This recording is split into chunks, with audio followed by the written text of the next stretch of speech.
Okay, let's talk about two terms you've probably heard a million times: quality assurance and quality control.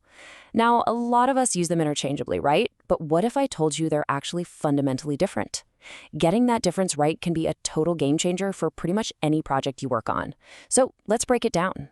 So this is the big question, isn't it? QA versus QC. What's the real difference? It sounds simple, but the answer really gets into two completely different ways of thinking about how to make something great. Stick with me, because we're about to make this distinction crystal clear. All right, let's just cut right to the chase. If you only remember one thing from all of this, let it be this: quality assurance is all about prevention, and quality control is all about detection. Think of it this way: QA is trying to prevent a fire from ever starting in the first place, while QC is the firefighter, ready to spot the smoke and put it out. To really make this stick, let's give these concepts some personalities. Imagine quality assurance as the architect. An architect doesn't just show up to inspect the finished building, right? No, they are proactively designing the entire system: the blueprints, the materials, the processes, all to make sure that building is built correctly right from day one. And on the flip side, you've got quality control. Let's call QC the inspector. The inspector's job is totally focused on detection. They come in after the work is done to examine the final product. They're looking for cracks, flaws, any little defect that has to be caught before it gets out into the world. So this whole architect versus inspector idea leads us straight to our first huge difference: the fundamental approach. Are we being proactive or are we being reactive? QA, our architect, is all about being proactive. It's about designing a process so solid that it's actually hard to make a mistake. QC, our inspector, is reactive. It happens after the product, or at least a part of it, is already built. It's reacting to what's in front of it and checking for flaws. Next up, let's talk about their fundamental focus. This is a really good one. It's all about the how versus the what.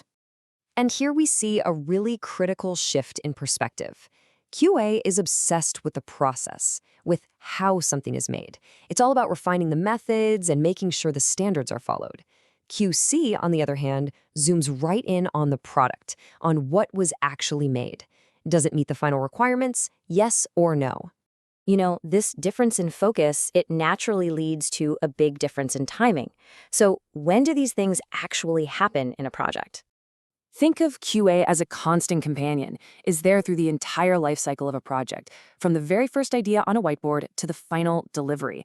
But QC, it operates at specific checkpoints, like testing a feature after it's been coded, or inspecting a car after it rolls off the assembly line. It's more of a snapshot in time, not a continuous. So if the timing is different, then who's actually doing the work? Well, this brings us to another key distinction: the people involved. Here's the thing. In a really strong quality culture, QA is everyone's job. Seriously, the project managers, the designers, the engineers, the entire team is responsible for following the process. But QC is different. It's usually handled by a dedicated group of specialists, testers, inspectors, people whose one and only job is to find faults. So what's in our architect's toolkit? What are they actually doing all day?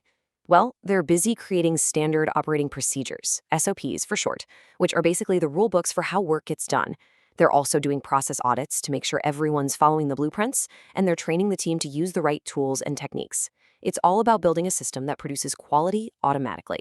And the inspector's toolkit, it's much more hands-on. We're talking about direct product testing, really meticulous visual inspections, and things like statistical sampling, where they might test, say, 10 items from a batch of 1,000 to make sure the entire batch is good to go. Now, after listing all these differences, you might start to think that QA and QC are kind of at odds with each other, maybe even rivals. But the reality? It is the exact opposite. They are partners in a really crucial alliance. Let's be perfectly clear on this. They are not opponents. They are two sides of the same quality coin. You simply cannot get to a truly high-quality result if you only have one without the other. In the end, they are absolutely essential partners. This quote just perfectly nails the spirit of QA. QA ensures you are doing the right things the right way. It's all about setting up that strong foundation, that systemic integrity before a single thing is even produced.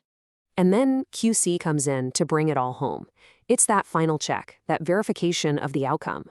After all those great processes are in place, QC is what steps in to confirm that the actual results live up to the promise. It makes sure the final product is exactly what you wanted to create. So as we wrap up, here's a thought for your next project. Will you focus more on your architect, designing a flawless system from the start, or on your inspector, making sure you catch every possible flaw?